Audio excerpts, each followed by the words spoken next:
Hello viewers, I am Ravinder. Welcome to All in One Window. Today I would like to explain about vertical reservation and horizontal reservation. So ఇది burning topic మరి AP డిఎస్సిలో మరి ఇతర ఉద్యోగాల్లో ఏ విధంగా horizontal reservation అమలు చేస్తున్నారు అనే దాని మీద ఇది బర్నింగ్ ఇష్యూ ఉంది. మరి దీనివల్ల ఎవరికి లాభం? పురుషులకు లాభమా, స్త్రీలకు లాభమా, మరి ఎలా ఉంటుంది అనేది ఎక్స్ప్లెయిన్ చేయడం జరుగుతుంది.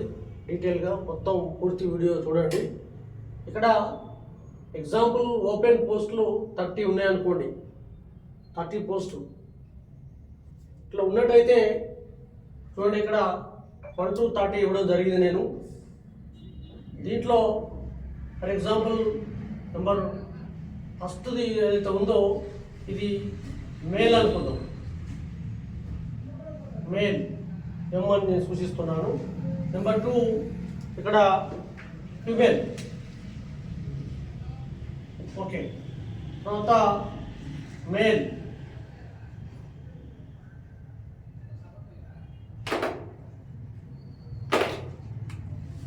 తర్వాత 4th కూడా మేల్, మేల్, మేల్, మేల్. ఇప్పుడు ఫిమేల్ లెక్క పెడదాం, ఎన్ని ఉన్నాయి చూద్దాం. సో 1 2 3 4 5 6 7 8 9 10. సో అవుట్ ఆఫ్ 30స్లో ఇప్పుడు 10 ఫిమేల్ అయినాయి యాక్చువల్గా. మరి ఇక్కడ చూడండి, ఫిమేల్ ఇప్పుడు వర్టికల్ రిజర్వేషన్లో అయితే మనం అవుట్ ఆఫ్ 30లో మరి 20 మొత్తం ఓపెన్లో ఉంటాయి, ఇక్కడ 10 రిజర్వేషన్ ఉంటాయి. ఇప్పుడు చూద్దాం 20 వరకు ఎన్ని ఉన్నాయో. 1 2 3 4 5 6 7. ఇక్కడ వరకు 7 అయినాయి ఫిమేల్. ఓకేనా? తర్వాత ఈ 7 అయిన తర్వాత మళ్ళీ అగైన్ ఏవైతే ఉన్నాయో మళ్ళీ 10 సపరేట్ రిజర్వేషన్ ఉంటుంది ఫిమేల్. ఇక్కడ 7 ఉన్నాయి, 7 ఫిమేల్. ఓకేనా? And 10 also female. అప్పుడు ఎన్నైనాయి? 17. మొత్తం ఫిమేల్కు 17 అయినాయి. ఇంతకుముందు వర్టికల్ రిజర్వేషన్ ప్రకారం అయితే ఈ విధంగా అవుట్ ఆఫ్ 30లో 17 ఎక్కువ పోస్ట్ కూడా ఫిమేల్ పోవడం జరిగింది. అట్లా ఫిమేల్కు ఎక్కువ లాభం జరిగేది. ఇప్పుడు ఓపెన్లా వెళ్తారు, తర్వాత వాళ్ళ ఫిమేల్ సపరేట్ రిజర్వేషన్ ఉంటుంది. ఈ 20 ఓపెన్లో ఉంటే 10 రిజర్వేషన్, 10కు 10 కంప్లీట్ రిజర్వేషన్, మళ్ళీ 7 దాంట్లో రావడం. 17 పోస్టులు అవుట్ ఆఫ్ 30లో 17 పోవడం జరిగింది. సో అట్లా వెర్టికల్లో ఫిమేల్కి ఎక్కువ లాభం జరిగింది ఇంతకుముందు. మరి అట్లా కాకుండా నెక్స్ట్ మరి హారిజంటల్ రిజర్వేషన్లో ఎలా ఉందో మళ్ళీ చూద్దాం. సో నెక్స్ట్ ఇప్పుడు హారిజంటల్ రిజర్వేషన్ గురించి ఇప్పుడు దీని గురించి మనం డిస్కస్ చేయబోతున్నాం. ఓపెన్లో 30 పోస్టులు ఉంటాయి. ఇంతకుముందు వర్టికల్ చెప్పుకున్నాం కదా, ఇప్పుడు హారిజంటల్ అంటే దీన్ని సమాంతర రిజర్వేషన్ అంటాం. Special reservation or special reservation. చూడండి, ఇక్కడ ఓపెన్లో 30 పోస్టులు ఉంటే ఇట్లా ఉంటుంది అనుకోండి. Example, first post female, second male, third male, 4th female, 5th female, 6th male, 7th male, 8th female, 9th male, 10th male, so 11th female, 12th female, 13th female, 14th male, 15th male, 16th female, 17th female, 18th female. లెక్క పెడదాం ఎన్ని ఉన్నాయో ఇప్పుడు చూద్దాం. 1 2 3 4 5 6 7 8 9 10. So out of 30 ఉంటాయి. 30 open post ఉన్నప్పుడు ఇక్కడ 10 మాత్రం 33 1/3 ఉంటాయి కదా, దాంట్లో పర్సంటేజ్ తీస్తే వీళ్ళకి 10 పోతాయి. Women reservation 10.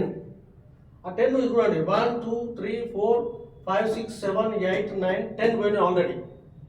ఓకేనా? 10 పోయింది కాబట్టి వాళ్ళ కోటా ఫినిష్ అయిపోయింది. 33 1/3 ఏదైతే ఉందో రిజర్వేషన్ ఉమెన్ కోటా ఫిలప్ అయిపోయింది 10.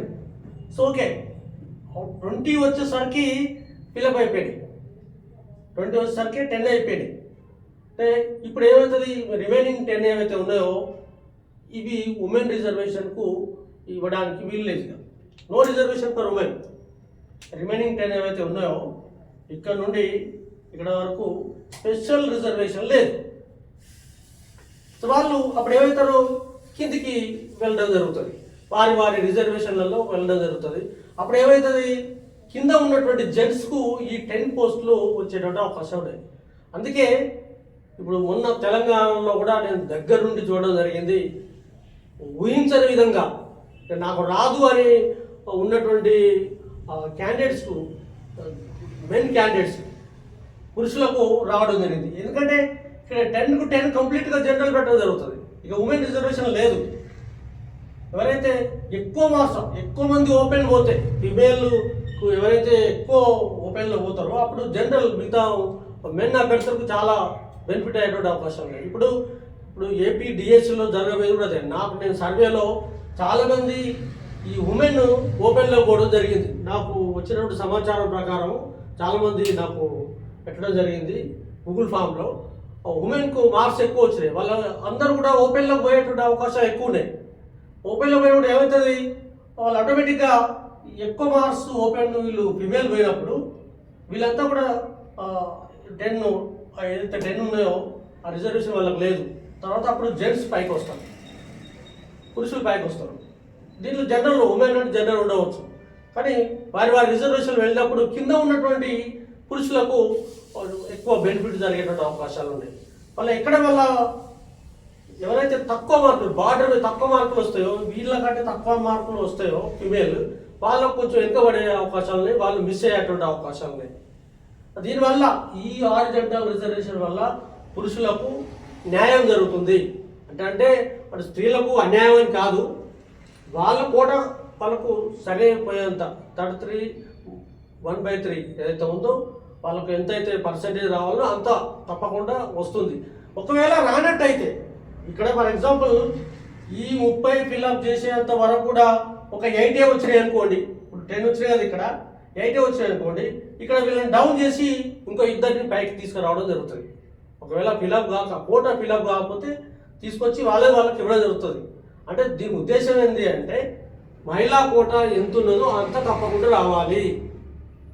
అయితే ఇప్పుడు తెలంగాణ డిఎస్సిలో కూడా 63 నుండి 70 వరకు ఎక్కువ ఉమెన్స్ ఓపెన్లకు పోవడం జరిగింది.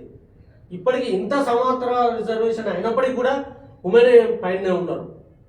మరి అది కనుక చేయకపోతే ఇంకా ఎక్కువ 70-80% కూడా ఉమెన్ పోయేటువంటి అవకాశంలో ఇప్పుడు ఏపీ డిఎస్సిలో కూడా అదే జరగబోతుంది. అబ్బాయిలకు ఎక్కువ లాభాలు జరిగేటువంటి అవకాశాలు ఉన్నాయి. దీంట్లో ఈ సమాంతర రిజర్వేషన్ పద్ధతి ప్రకారం జెంట్స్కి ఎక్కువ ఉపయోగాలు ఉంటాయి. సో లేడీస్కు వాళ్ళ కోటా వాళ్ళకు భర్తీ అవుతుంది. ఇంతకుముందు నేను చెప్పిన వర్టికల్ రిజర్వేషన్లో ఏమవుతుంది, ఎక్కువ పోస్టులు వాళ్ళకు వచ్చేటువంటి అవసరం. వాళ్ళ రిజర్వేషన్లో ఉండేటువంటి 10 ప్లస్ ఇంతకుముందు చెప్పిన 17 పోస్టులు పోయింది. ఇప్పుడు ఎన్ని పోతున్నాయి, 10 పోతున్నాయి, 10 మాత్రమే వెళ్తున్నాయి. కాబట్టి ఈ విధంగా అబ్బాయిలకు ఎక్కువ పోస్టులు వచ్చేటువంటి అవకాశాలు ఉన్నాయి. నేను లైవ్లో సర్టిఫికేట్ వెరిఫికేషన్కు వెళ్ళడం జరిగింది. అక్కడ నాకు తెలిసిన, నాకు అనుభవం ఉన్నటువంటి విధంగా ఈ హారిజాంటల్ రిజర్వేషన్లో నేను చెప్పిన విధంగానే ఎక్స్ప్లెయిన్ చేయడం జరిగింది అక్కడ వాళ్ళకు.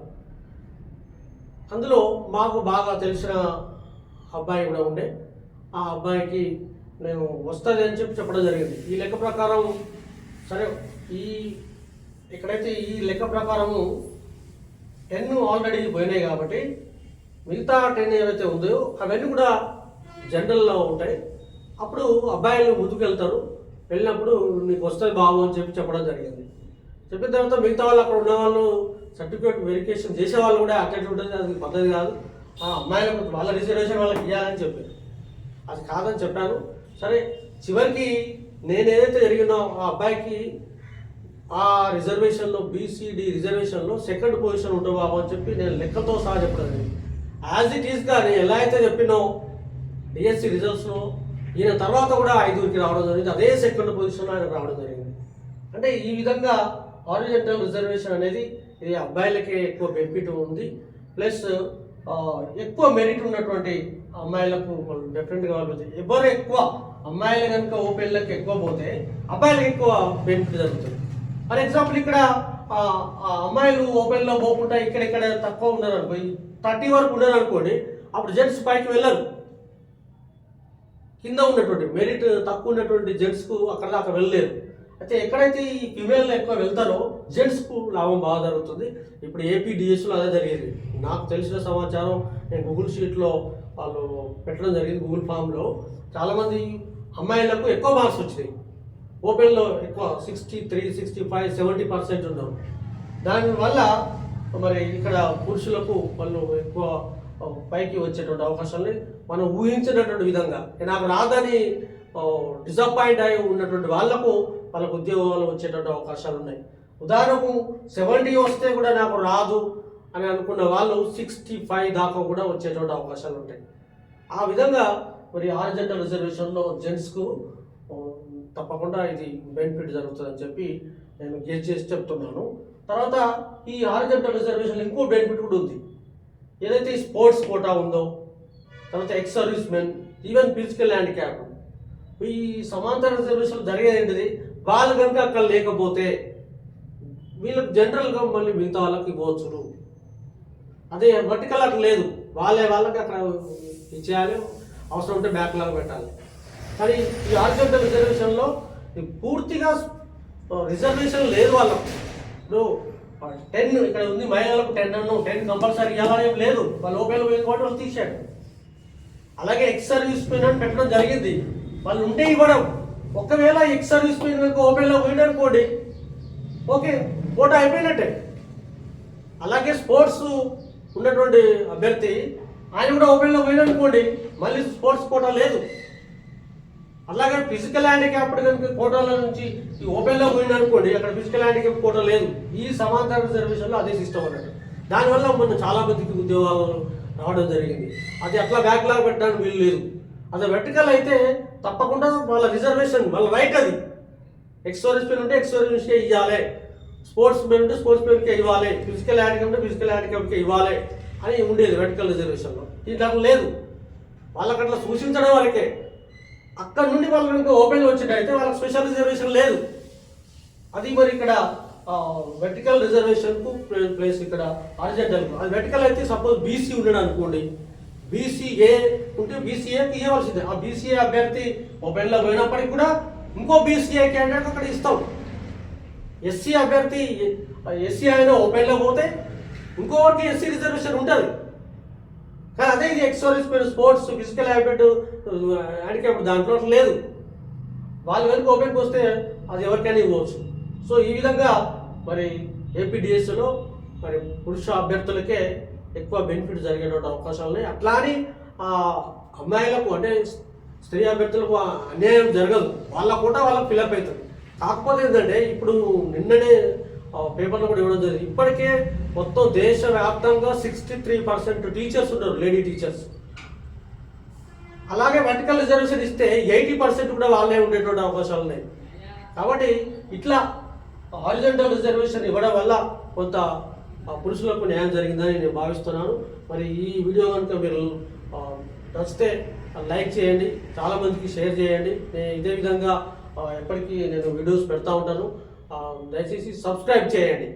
సబ్స్క్రైబ్ చేస్తే మేము ఇంకా ఇంట్రెస్ట్తో చాలా వీడియోస్ పెడతా ఉంటాము. తర్వాత మేము డిఎస్సి కోచింగ్ కూడా ఇస్తూ ఉంటాము. తర్వాత ఇక చాలా ఈ డిఎస్సి సంబంధించిన అప్డేట్స్ ఇస్తూ ఉంటాం. Thank you.